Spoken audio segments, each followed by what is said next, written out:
going on YouTube? Hope y'all doing good this evening.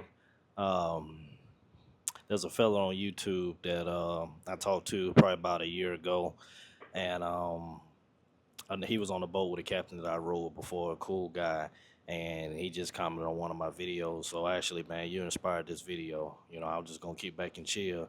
We waiting to go on dock, and I was just gonna keep back and chill. Really didn't have nothing on my mind to say this evening, but I appreciate the message that you sent. It really meant a lot.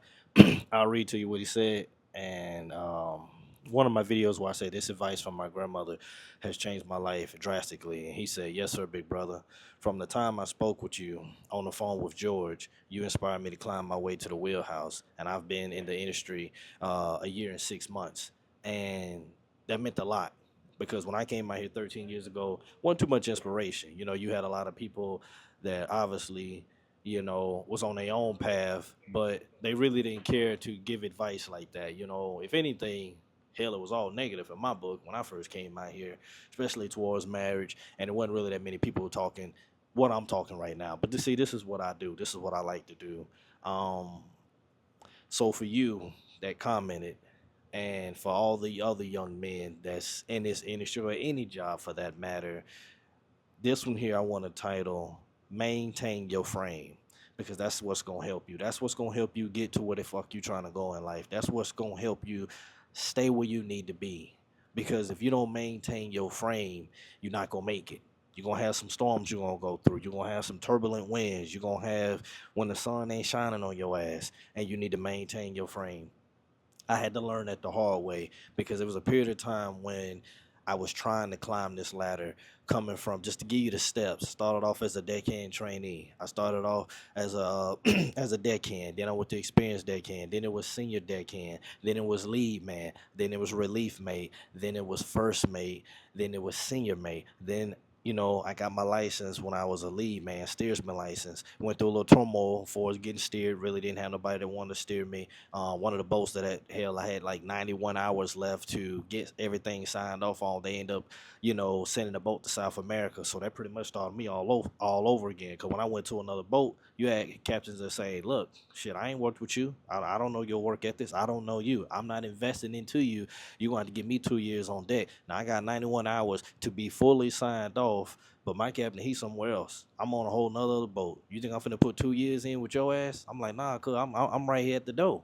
I'm not going back to the bottom, starting all over again. But that was the mindset then. So that put a little bit of turmoil there. But I thank God for it because it put a different strength in me to understand that yes, hard work pays off, but you don't have to you don't say how long that is. You don't get to say what that price is. You know what I'm saying? And it almost broke me, but I had to maintain my frame. I had a period of time where I was chasing so hard to get to this wheelhouse, and I didn't have the proper communication skills to give my wife on why I needed to ride over, why I needed to stay consistent, why I needed to stay locked in. And when you locked in, you're not focused on too much else because I had to be laser focused on this damn thing. I had to make it happen. I had people that told me I was selfish. I had people that told me, God to bless you with this woman for you to be doing what you're doing. You're making it all about money. I wasn't. But I had to maintain my frame. But I want to tell you, it was hard as fuck to maintain my frame when everybody that pretty much prayed over me, everybody that pretty much wanted the best for me, when I was doing those very things, because they didn't know the price I had to pay, it got looked at as I was selfish, as that I was making everything about money, and that became very hard on my mental because it's like, well, shit, am I? Am I making it all about money? Am I neglecting my household? But that's when I had to maintain my frame. I had to stay focused and understand. Don't let nobody tell you how you need to build when they're not a part of your building process. When God has given you the tools and everything you need to build, your ass better get busy. And see, what they didn't understand was I made a promise a long time ago when I was staying in College Park and I couldn't even get a damn job to pass out peanuts. I couldn't even get a job to apply at the airport to do that, push somebody in a wheelchair, or put luggage on the back of a plane. I kept applying for a job at Atlanta Airport and I couldn't get a damn job at all. But that's what my grandma had to explain to me when I got in one of my short videos. God got better for you. But see, when you so low, your vision is altered. I'm like, God got better for me. Granny, I appreciate your faith. I appreciate where it's at, but I'm so motherfucking low. My faith ain't here right now. I need action. But so does God. God needed action too. He needed me to tap into my faith for him to tap into that favor. Don't get it misconstrued on how the order is. But see, I thank God for allowing me to go through everything I went through. It wasn't meant for me to get no damn job at no airport, because he had better for me.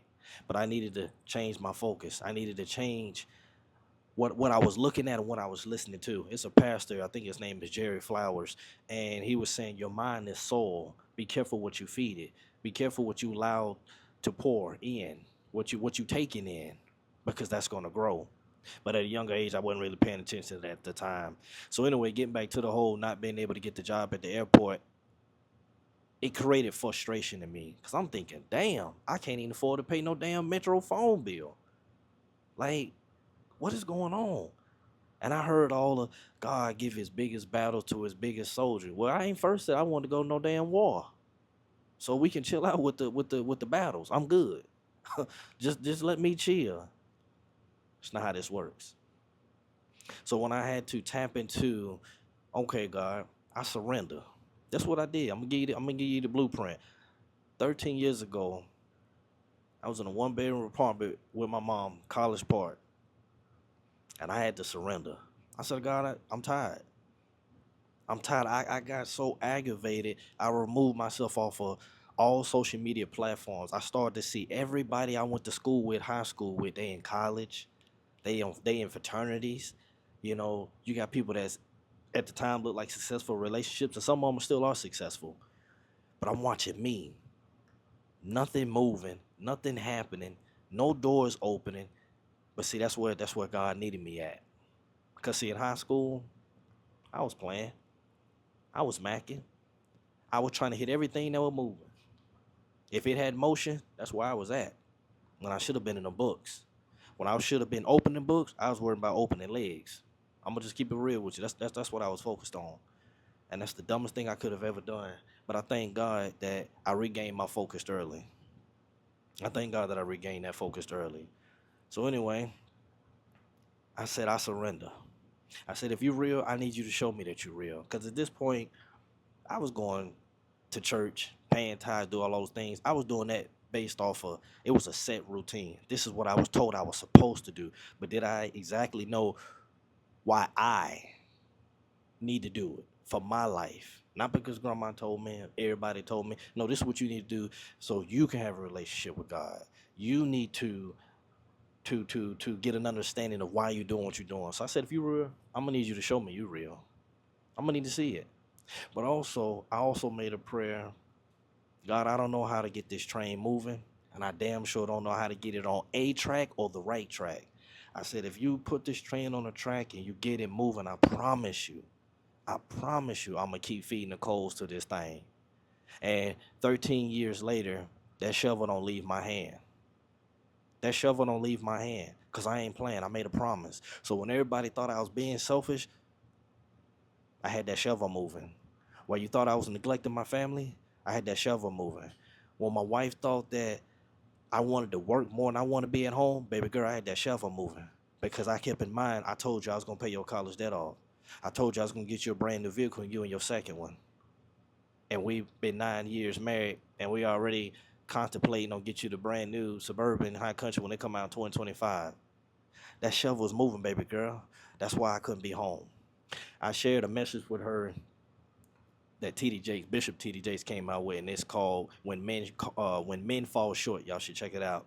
And it's pretty much talking about how with the man, the horse and the carriage, his ass need to be on that horse to direct that thing, so he can protect everybody behind him. But at the same time, the people that's in that carriage, his wife, his kids, they looking at him like, Daddy, you ain't never with us. It's hard for Daddy to be in two places, on that horse directing and getting everybody where they need to be and make sure that everything is as it needs to be, but also understanding that, damn, you gotta get off that horse. So I'm contemplating, okay, when I get off that horse and I get that back with y'all, who driving this motherfucker? Who leading? Who making sure that down the road we gonna make the right exit when we supposed to. We're gonna make the right turn when we supposed to. So when Daddy is there, Daddy not always gonna be locked in and focused as he should be, because guess what? I'm still the foundation. I still got to direct. I still got to lead. I still got to provide. I still got to have provision. And for all of those things, you have to be in the cockpit. I ain't never seen nobody drive from the back seat. Granted, they got all these new technology cars out here, but I'm not that confident. I'm confident in me, and I'm confident in the man upstairs. Says I can do all things in Christ that strengthen me. He ain't saying about no damn Tesla. He ain't saying about no damn Hummer V and all them other electric cars that's driving. So my ass gonna be in that driver's seat. But that was the blueprint. If you get this train started and you get it on the track, I promise you I'm gonna keep feeding the coals. That shovel don't leave my hand. Matter of fact, I'm scared to drop that motherfucker because I made a commitment. I done failed on a lot of things. I promise you I have, but that ain't one of them. That shovel don't leave my hand. It stays there, and it's gonna continue to stay there because I know I can't do this by myself. I know that it's not because of my might, but because of God's. So for everybody that do look at these videos and try to get an understanding, man, I'm trying to figure out. Stop figuring out and get your ass on your knees and pray. See God. That's the answer. That's the blueprint. It ain't no money. It's not people. It's God. When you build that relationship with Him, He'll build other relationships for you. You ain't got to do nothing. And that's why I don't seek certain things.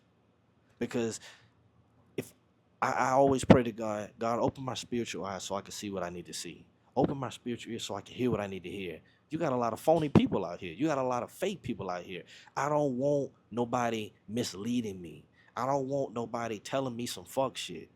Wasted time is just that. You can't get that shit back. I got a wife and 3 girls. I don't need to be misled by nobody. So I'm always listening. Understand this. God has given us all defense mechanism. If the hairs on your skin, when something touches it, you immediately feel it. When something in your nose, the hairs in your nose, you immediately feel it. When you taste something that doesn't work with you, you immediately feel it. That's the same thing with your spirit. I give you an example.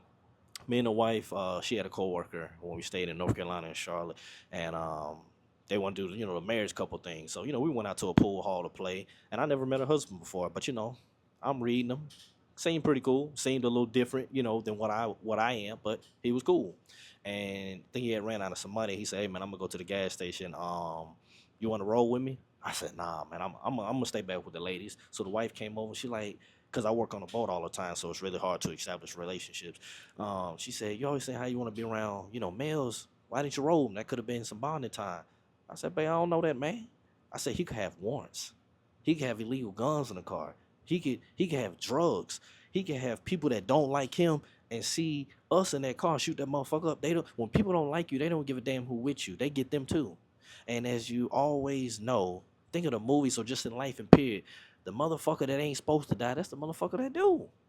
But the ones they should have got, he the one that he just so happened to run just in time to get the fuck out the way.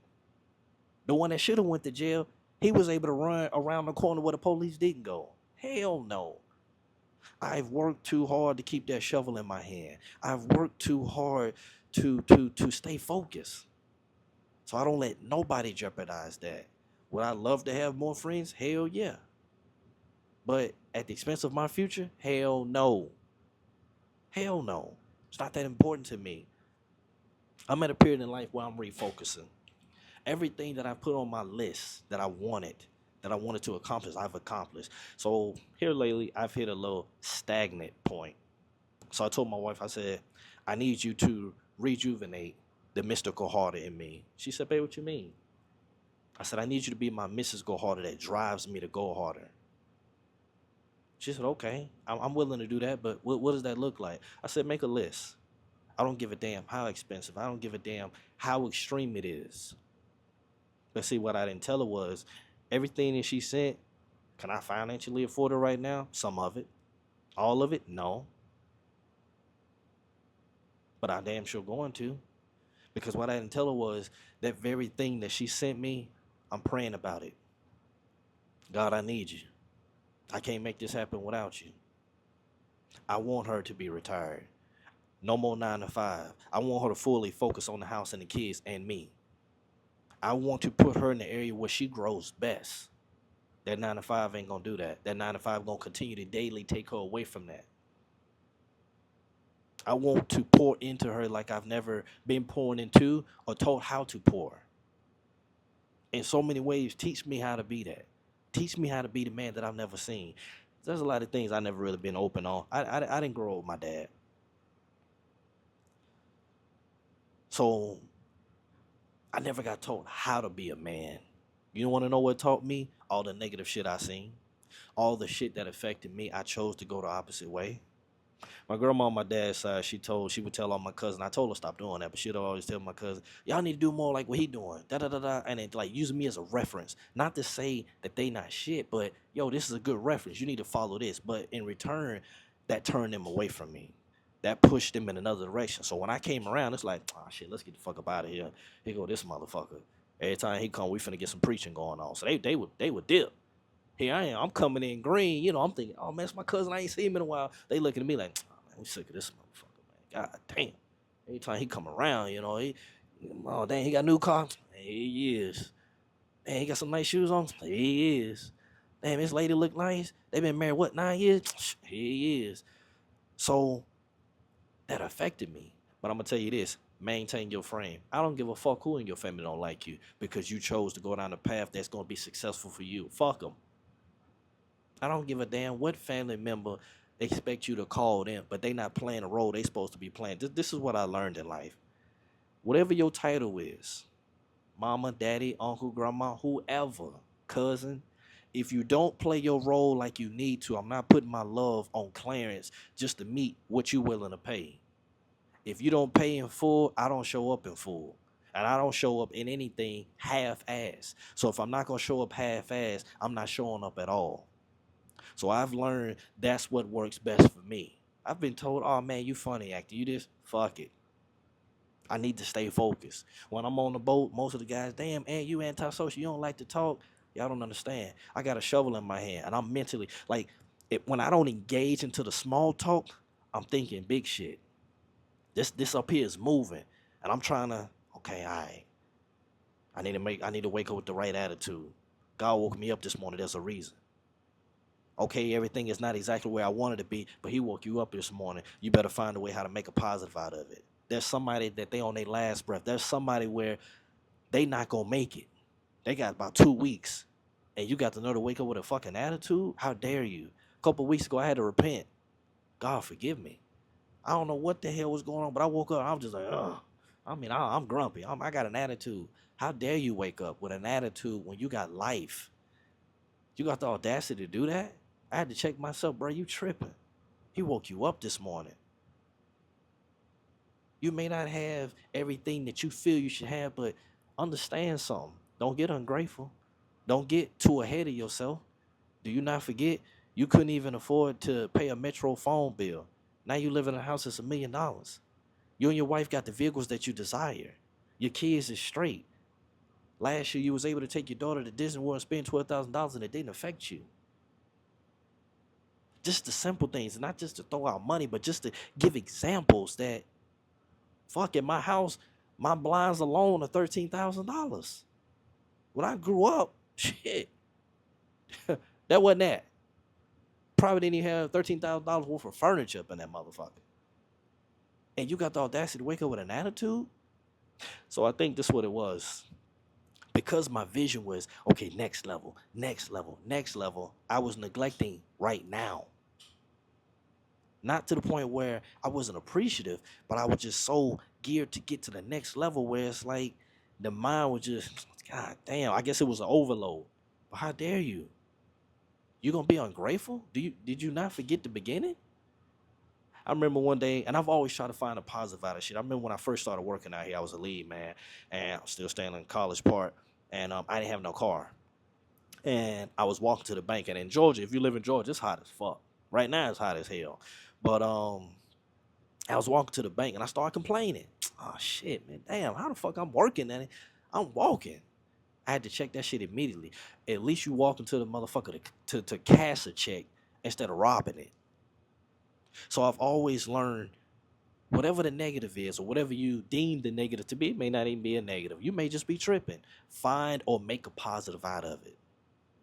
Okay, my dad may not have been in my life, but that don't mean I'm not going to be in my kid's life. They going to know me. Daddy don't play.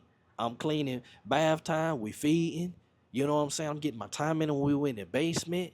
You know, when daddy don't want to be in the playroom and daddy, you want to play food? Boo, daddy just want to lay back. But no, they need that. And I have to do better with that. When they want to come with me in the man cave, daddy just want to chill, play Call of Duty, or watch his movie, or listen to a sermon or something positive. Daddy want to lock in.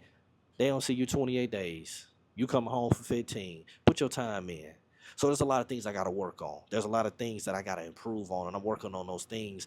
And that's just me reconstructing my frame from what I started out with.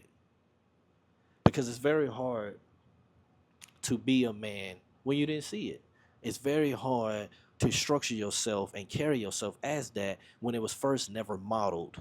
You can read a magazine, you can look at videos, but to really digest it, you need to see that shit in the house.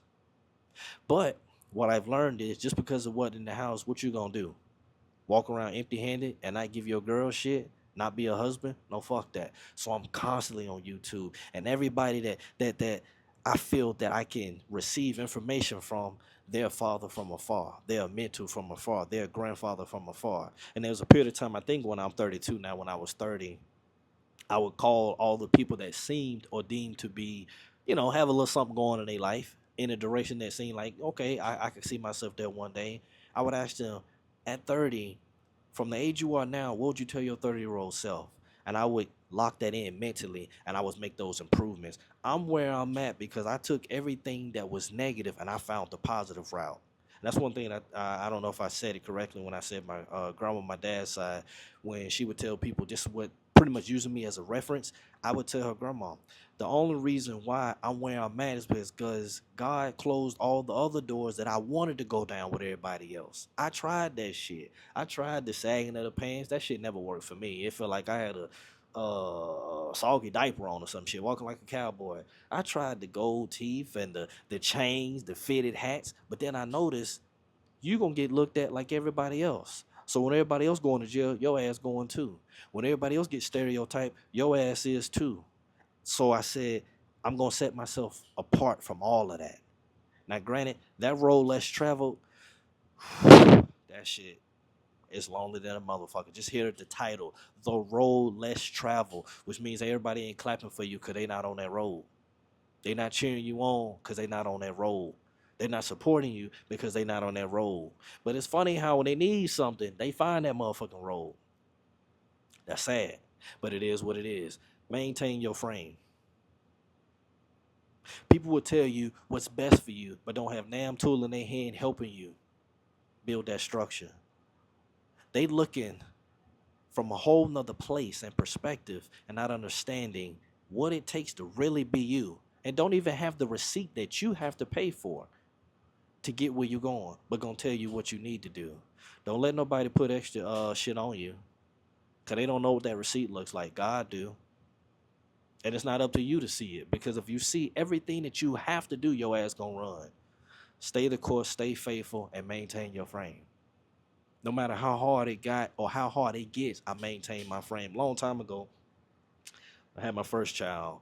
She's 8 now. I had a mental thing where it was like, damn, I'm chasing so hard to get up to this wheelhouse. You know, when I did my 6 hours of work, wasn't no steering program like that. So it was, if you serious, you come up here on your off watch, but you better keep that motherfucking phone in your room. So while the wife thinking, damn, I ain't heard from you in 6 hours, and I ain't gonna better hear from you again. You already away from home. It's already enough distance. But I'm like, boom, I'm chasing something. In my mind, I gave you a promise. We're gonna travel one day. I'm gonna pay that college debt off. You ain't never had a brand new vehicle. I'm gonna make that happen. That shovel is in my hand. So although she didn't see the vision, I had to see it. God gave me these glasses to see the vision. He placed that shovel in my hand to keep digging when nobody else see. While everybody else is doing what they doing and having fun, and you, this is when I tell people, you cannot reap the harvest and your ass ain't plying the field. So while they at the club, you better be in the field. While they turning up, you better be in that field. While they having a good time on social media, you better be in that field applying that that land so you can reap the harvest. Cause it don't work no other way. So I had to stay focused. I had to stay consistent because I really wanted this shit. I really did. So when I was able to not only build the first house, the second house, the third house is where I cried because I had to ride over. The first two houses, they was alright, but they was basic. They was basic. But that third house, it really showed, oh, okay, this how good it can get. So when I rolled over, there was a lot of pictures that I had to get. The wife had to send me videos and pictures of how it was. But when I came home and I seen that damn house, I said, "This is what they're riding over. This what it got me. This what missing time out of my wife's life and my child's life. This what it got me. My baby girl got a home room. She has a playroom in the house, toys everywhere. We got the best lot in the neighborhood. That's a blessing. You're going to have to pay that price for what you're asking for. It's going to cost you. And if you don't have the structure or the frame to maintain, you're not going to make it. When everybody can't see, you better see. When everybody don't believe, you better believe. I'm going to tell you why. Because, see, when I got the fourth house, and it's not a when I finished the after price, it wasn't $1 million. It was 930 and some change. But everything up in that motherfucker now is to equate to that between the landscaping, the lights that illuminate the whole house all the way around, the irrigation, the fence, and a few other things we've done. It's there. And like I said, those blinds that I put in there, $13,000, they're custom fit to those windows, so I can't take them with me. They're those shutter plantation blinds. I didn't want the regular ones because with this magnitude of the house, you don't put no cheap ass blinds in a house like this. You just don't, and you can tell the difference. And like I said, whenever I do choose to resell in the future, that's one of the things. Honestly, that's going, but not the fence, not the irrigation system. Those blinds, that's what's going to help even more. But I needed to maintain my frame because there was a lot of things that were thrown that if I would have stopped believing in me, stopped believing in what I knew that God had for me, I wouldn't have kept pushing. I wouldn't have kept pushing at all. But anyway, getting back to where I was with the first daughter, I remember how I felt like, man, if I'm working so much, am I even gonna be an active father? Am I a good father? I understand that I'm creating something. I understand that I'm building a foundation, but your ass not there. And that's when I realized two places that, at one time it's not happening. But I have to think for the future, baby girl, because you're going to want a wedding one day. You're going to want to have a sweet 16. Sweet 16 for me. No, it was happy birthday. Here go a cake. But I want to give and present. Exposure leads to expansion. You can't expect I was always raised, each generation is supposed to exceed the next. So if I don't set the standards high and give the vision, if I don't put your eyes on it, how are you going to exceed what I've done? You're not. So for someone to exceed where you are, you're going to have to expose them to it. But anyway, I remember when I was on deck, and I ain't gonna lie, I be in that room and it's just after a frustrating day and trying to get to the next level and get where I knew I could be, where I should be, which is where I'm at now and what I'm able to do now. Man, I would push my head so far in that motherfucking pillow, you would think I was trying to commit suicide, but I wasn't. I just didn't want nobody to hear me screaming because I was frustrated. God, do you hear me? I've been praying. These doors are not opening. I done told this woman I'm gonna get her this car. That I'm gonna pay this college debt off. Shit, it don't look like I'm nowhere near it. About time the plane hit the ground and this was around. Let's see, we married 9 years, so this is around year 1 and 2. I wasn't where I was at now financially. So about time I would come home, before the plane even hit the ground, by the time the mortgage came out, uh, this came out, that came out. Shit, my account looking like you need to tell the plane to turn right back the fuck around, and put your ass back on the boat, cause your money looking funny. So when I come home, my mental wasn't home. My mental was what I need to do. So I didn't really show what I needed to show to the wife. It was just I was there, but I wasn't there. And it wasn't that I didn't want to be there mentally. It's just like shit. As a man, when your finances ain't right, shit don't work. Because you thinking like, oh, Lord, I hope don't nothing break while I'm home. I hope nobody got to go to the hospital while I'm home because, shit, we lopsided now. But that's when I had to stay focused. Everything that I went through, it was for a reason. So I can make these videos right here. Because somebody going through it. Everything I've said, somebody may be experiencing it. But I want you to know it's going to be all right. Because that person that couldn't pay no Metro phone bill 13 years ago, guess what? He bought $330,000 to closing. That person that couldn't pay for a Metro phone bill was able to go to Disney World with his daughter last year, spent $12,000. It didn't affect the house by any means. But 13 years ago, what if I would have lost my focus? What if I would have lost my frame listening to somebody else that wasn't a part of my building process with God? He put the train on the track, so he directs where it goes. He says and directs however it go. Nobody else. Stay focused. Stay focused and make it happen. Write down your goals. Pray and sincerely seek God and understand that this can happen. I'm telling you it can happen. I ain't on no whole holy and thou Christian. Hell, you hear me cussing, and I'm still working on some things.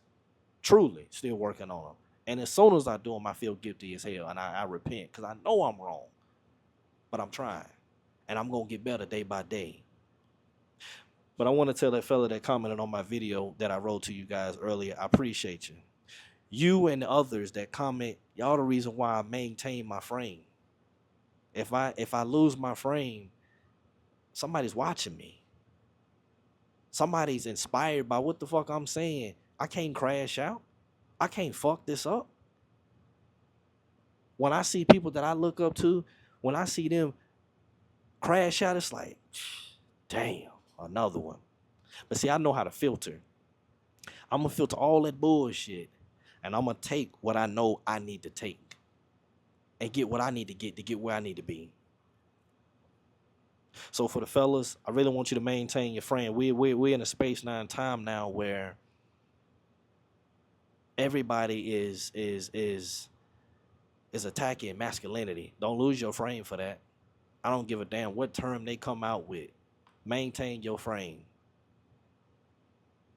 Our sons need us. Our daughters need us even more. They need us. Maintain your frame. Because the world needs men. It needs masculinity. As I told my wife the other day, in this point in my life, I need my father, but I don't have him. I don't need no nurturing. I need somebody, hey boy, tighten the fuck up. You're a man. You know what you need to do. I have to tell myself that when I look in the mirror. I have to remind myself that. To be real with you, I make these videos because these YouTube videos, it is my therapy. Whatever I needed to hear, I pour on other people. And in return, that heals me in the areas that I didn't get it. I'm always willing to give information and trying to, if I find a good deal, hell, I'm telling somebody. If I find a better way, I'm telling somebody. This is who I am. Everybody ain't like that. But I maintain my frame. When I have people on here saying silly shit, I don't worry about that shit, man. Why? Why would I worry about that? Let me share something with you real quick. I shared it on my YouTube before, but I want you to hear it again. It's a clip that I got. It was on the Cam Newton show, and I'm going to close this out. But this is from Cam Newton.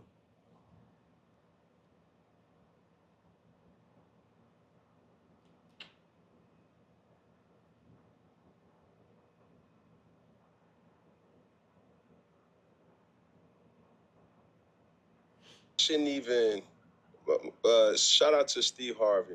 He gave me this quote. Okay. He said, lions don't turn back when dogs are barking. Big? Lions don't turn back when dogs are barking. I hope you got what that pretty much said. Lions don't turn around when dogs are barking. You can get where he's going with that. So when people do the chatter shit, let that shit slide. You got purpose. You got somewhere you trying to go. I got my shovel in my hand. While you talking shit, I'm digging into a new future.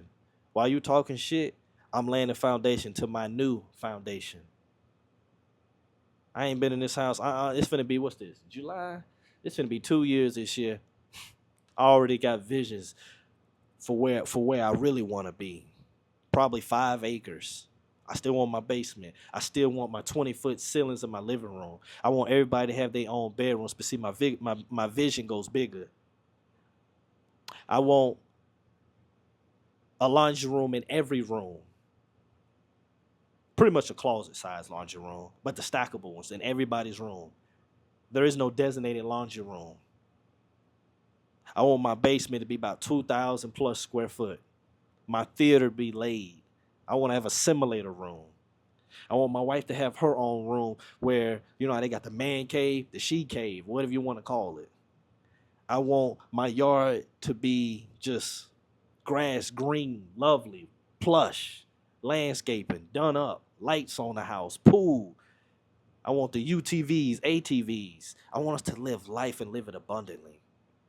But also, I want to inspire people and let them know that, damn, it is possible. So I want y'all to keep watching these videos, because when I was on deck, it was hot as hell on that deck. I ain't had time to hold no damn camera. Shit, tools goddamn almost 95 degrees, hit on your damn back, heat your damn back up, damn near burn you. You know, you about to pass out. It's cold as hell, negative 22 up there in Burlington, Iowa. I ain't had time to walk with no damn camera. See, I'm in the warehouse with the AC, so I'm good now.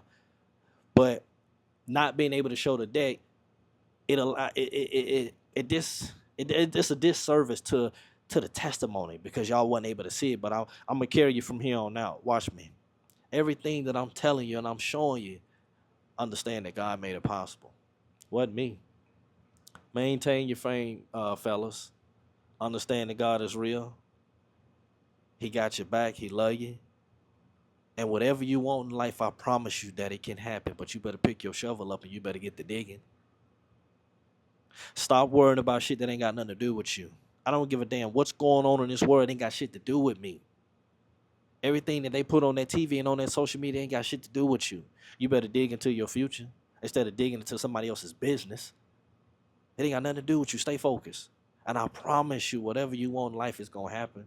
I'm believing in God right now for the impossible. I'm believing right now for everything that I know goddamn right now. Shit, I ain't got the resources to make happen, but I'm finna, when I say I lock in, I close everything and everybody out that's negative. And I stay focused. And I pray.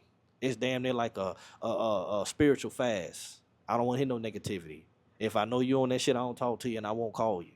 Because I'm trying to hear from God. I need the right discernment, and I don't need to be on the phone with no bullshit. Ain't gonna be on it. Because that list that my wife gave me, she don't understand. Baby girl, daddy finna bring that. I'm finna bring that to pass. I'm praying. I'm on it. I'm seeking God. I need you. I can't do it without you, big dog. I can't make this happen without you. But you bless me with this woman. Give me everything I need to do right. You bless me with 3 girls. Give me everything I need to lead. I wasn't led, but I'm seeking you to lead me so I can lead. I wasn't taught how to lead. I wasn't taught how to deal with women correctly. I wasn't taught how to talk correctly to a woman. Teach me. That's what I'm on right now. So when I'm on that, I ain't got time for that silly shit. I ain't got time to be on the phone gossiping, and I'm seeking God. I need help. I need to be led so I can know how to damn lead. You can't get that, man, when you bullshitting. I'm just going to throw this out here. When you're not ready to be a man, sit down and be a little boy. There's little girls out here for you to play with. Stop walking up to women. Stop doing that. At that point, you have no frame. If you're not ready to be a man, you don't have a frame. So stop bringing somebody into that. Stop. You can be forgiven. There is grace. But God's going to hold us accountable for playing like a man and not being it. We fucking these women up out here. I told my wife, if I didn't seek God to send me a wife, I would have never saw her. Never saw her. And when I say seen her, I'm talking about who she is as a person. The nice, the gentle, the humbleness. And I like the, mother, that's what I was into. That ain't what God got for me. I was aiming too low. So if you didn't hear that video where my grandma told me, God got better for you and you aiming too low. I was aiming low on a lot of shit. Dating, my mental, people I was hanging around, the advice that I was getting, I was aiming too low. But when I tapped into my faith and I gained the strength to start raising that damn bow and arrow up, a lot of things and people got cut off real quick. But see, you ain't got to cut motherfuckers off. As soon as you raise your standards, everything that's less than that, they're going to drop off themselves. Maintain your frame. Build your frame. And understand that God got you. Stay tuned to these videos because I promise you, I'm going to start putting more out. And I don't show life to stunt in front or flex. I show because I want to inspire. I want people to see the come up. Damn the talking. I want you to see it that it's possible. That your ass can do it too. Take care.